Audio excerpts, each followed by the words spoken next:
Welcome back to the channel. Side Hustle Cinema here. Thank you so much for clicking on this video. And today we're going to be breaking down the episode 4 of Chucky TV series entitled Don't Let Go.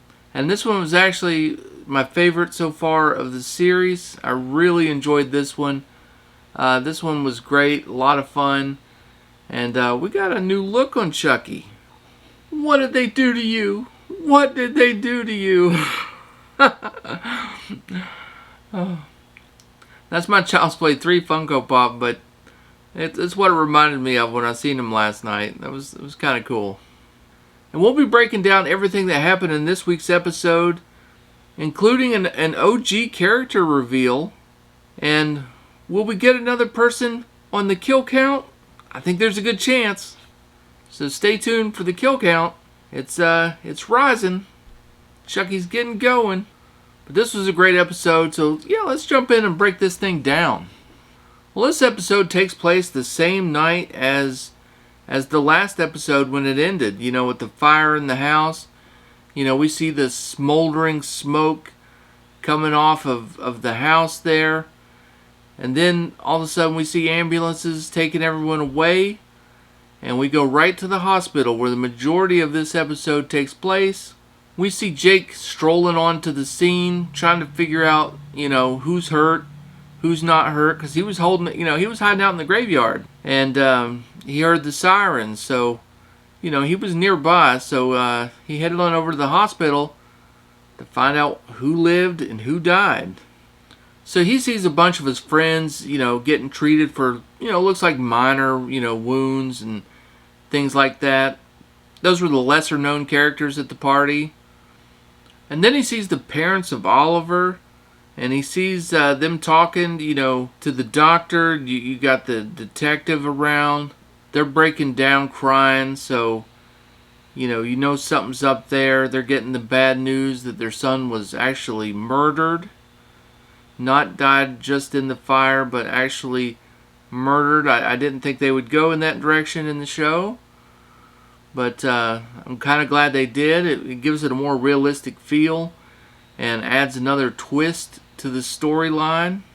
He sees Junior in the hospital bed. He sees that he's okay, He's just got some smoke inhalation that he's dealing with. He sees Devin in a room, same type of condition. And then he sees Carolyn, the little sister of Lexi, the one that he gave the doll to, Chucky. And she's probably in the worst shape of all of them. They've got her actually on a ventilator.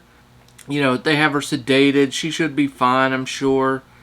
This was really done for just a plot point later on in the story that, we'll talk about. But then he gets a tap on the shoulder and he turns around and he's a little bit shocked to see Lexi. She made it through, no problems. And she's still alive and kicking.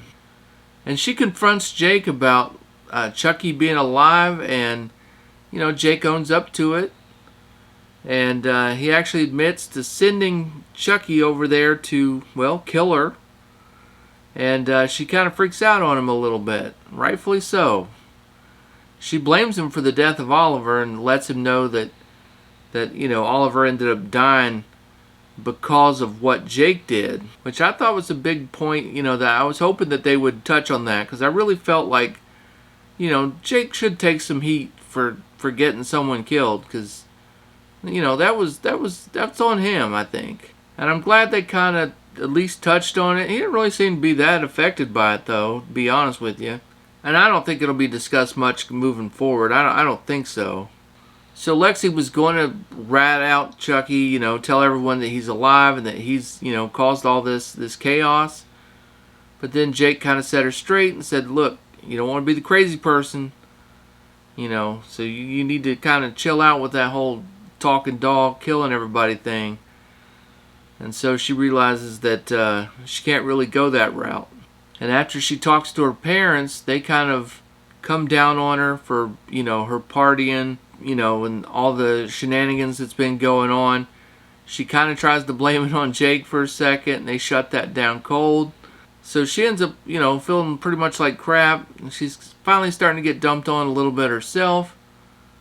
And maybe now we get to see a little bit of a changing of personality. You know, she starts to maybe come around a little bit, and maybe become a better person, who knows. So Devin was talking to Jake out in the hall, and Devin lets Jake know that his mom is highly suspicious that maybe he had something to do with these murders, and that she was even questioning him about Chucky. This was something that I had a real problem with. I think it's completely ridiculous to think that this detective, this sane, rational person, would draw any conclusion that this doll would have some, or to these murders, or to contributing in any way to things going wrong. I mean, this is just a doll. I mean, we know different, but there's no chance in hell she should know different. And the fact that she's even bringing that up, I think is so stupid. I really hate that part of the show right now. Next, we got all the parents of all the kids. They're talking back and forth, kind of arguing who's to blame for what went on at the party. And then the detective, Super Nancy Drew, comes over and tells them all that Oliver had died at the party, and that sort of freaked them all out. Told them not to leave town, stay close, keep their kids ready for some questioning, that kind of thing. And then we got Lexi coming back to Jake. She kind of had some time to think about it, and now she realizes that he's the only one that believes her, and if she stands any chance of, escaping Chucky, she's going to need to trust him. She's going to need to get some help from Jake to figure this whole thing out. So the two of them reluctantly kind of pair up together, and they decide to go check her house, see if Chucky's there. And that's when we get our first flashback scene of the episode. And I thought we were done with the flashbacks, but we were only done with the little kid version of Charles Lee Ray. Now we're dealing with a teenage version. This time it's 1972, and he's at a boys' home, and he's kind of become a leader to some of these young boys. And we find out that one of the boys in the group is Eddie Caputo. That was the getaway driver for Charles Lee Ray in the first Child's Play movie. Who, when the cops are shooting at Charles Lee Ray, Eddie Caputo takes off in the van and leaves him there hanging. And Charles Lee Ray promises that he will get revenge, and he ultimately does. And later on in the movie, he blows him up at his house, pulls the gas line on the stove, and Eddie ends up shooting at him and blows up the house. But this teenage version of Charles Lee Ray, he gets kind of, disrespected by the janitor in this place. And later on, during a little nature hike, you see the janitor, got dealt with. Charles ends up giving Eddie a little souvenir from the janitor later on. So back in the house, you got Jake and Lexi, going upstairs toward her room. She's already wearing a new outfit. I don't know where she picked that thing up. She left the hospital wearing that same jumpsuit that she had on last week. She shows up at the house that just burnt up, and she's got a fresh new outfit on. It's a little weird, but whatever. I'm not really going to complain about that. But they head upstairs, and they start to have really one of the better dialogues that they've ever had in the movie. But while they were kind of fighting and yelling at each other back and forth, she leans back on the railing, and of course it's all burnt up, and it gives way, and she nearly falls to her demise. And of course, out of the shadows comes our boy, Chucky, and he wants Jake to let her go, and maybe the fall would kill her, or maybe she would just land down in there on the ground. Maybe Chucky would finish it off. That's what he was wanting, but Jake says, you know what, Chucky? I'm not a killer. This ain't me. I'm not going to do this anymore. And so he fights to pull her up, and that's when the detective comes in and tells them that they got to leave the house, that they're not supposed to be there. And he says, oh yeah, I've been looking for you. And he takes the doll, and it's like, the little girl wants her doll. So he's going to bring the mangled Chucky figure back to the hospital. And so he's got the kids locked up in the cop car. He's got Chucky in the front seat. And they're headed back to the hospital. Well, the detective heads inside with the doll, and Devin's mom, the other detective, she ends up pulling Jake aside, and she wants to have a word with him while Lexi goes on in the hospital as well. She ends up running into Devin, and he's got something to tell her, and she's got something to tell him, and they want to talk about Chucky, and she's going to tell him, what's been going on. And of course, he knows a little bit about the back history of the doll and Charles Lee Ray. So they go off into his room to discuss all that. Devin's mom is interrogating Jake, and that leaves Chucky all alone with the detective, and it's time to fire up the kill count. So Chucky's left alone with the detective, and old Detective Sweet Tooth keeps trying to eat up all the goodies in the room, and he's like dropping crumbs all over Chucky, and Chucky ain't having it. So here we go. We get another kill for the kill count. Let's see how this one goes down.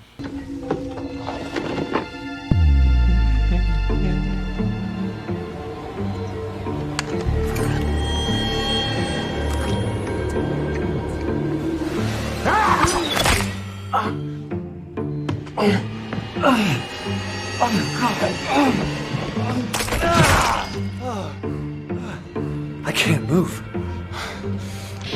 That's because I hit your spinal cord.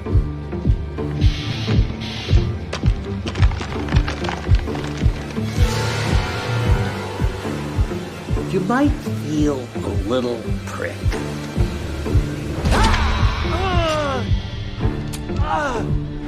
Sorry, asshole, but I just couldn't take it for one more second. From the minute I first saw you, I couldn't stand your fucking face. I don't know. Maybe I'm just projecting. Time for another cocktail. Let's make it a double.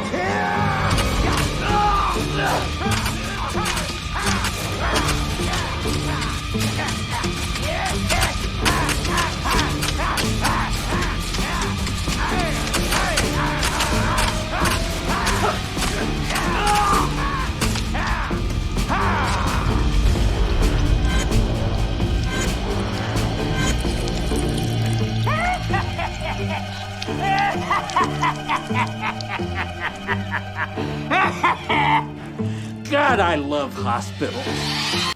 And so let's put it on the board. We got, so far the kill count, we've got Crispy Devin Sawa, we've got Binksy the Cat, we got Annie, You Missed a Spot, we got Oliver, Don't Mess with My Girl, and now we got Detective Sweet Tooth, Just a Little Prick. Put it on the board. So in this series now, Chucky has racked up 4 kills and 1 cat.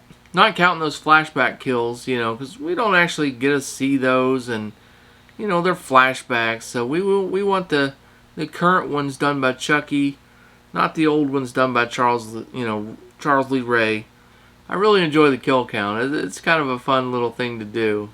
I wish he was killing like 2 or 3 people in an episode. It would be fun to show a bunch of those. But yeah, it's pretty fun. If you guys are still hanging with me, you must be enjoying the review. So do me a favor and hit that like button. And if you're not yet subscribed to the channel, tell them what to do, Chucky. Subscribe, damn it. I'll be back. I always come back, and so should you moron. That's right. You got to subscribe. That would be awesome. If you could subscribe, help me out. But let's go ahead and finish up this breakdown. So Jake's off getting grilled by Devin's mom, and he looks like he's about to break down and start talking about this doll running around killing everybody, when Chucky reaches over and unplugs the ventilator in Carolyn's room, and that of course triggers all the bells and sirens in the room, and they, all the doctors and nurses rush in to resuscitate her and bring her back and find out what's going on.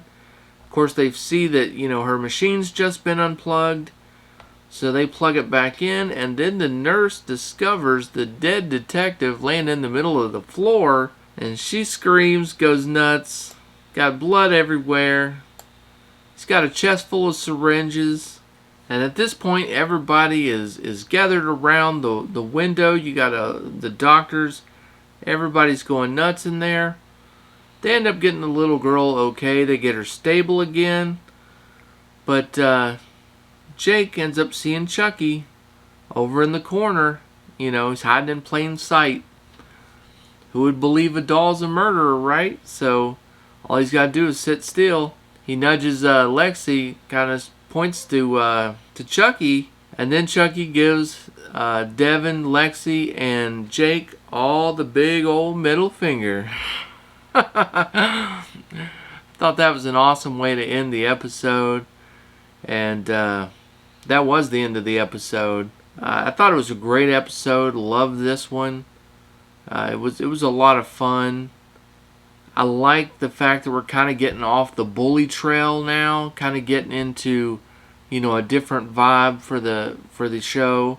It looks like we're going to be getting multiple Chuckies. When I did a look ahead at you know, preview for next week's episode, yeah, we're getting those multiple Chuckies. So we're going to have multiple killers loose in the town, because, you know, as you know, Chucky has the ability now to possess multiple dolls at the same time. You got this Chucky running around, and we see that Carolyn's parents end up buying her a new Chucky. It's going to end up being cursed as well. You know, it's going to end up being a killer as well.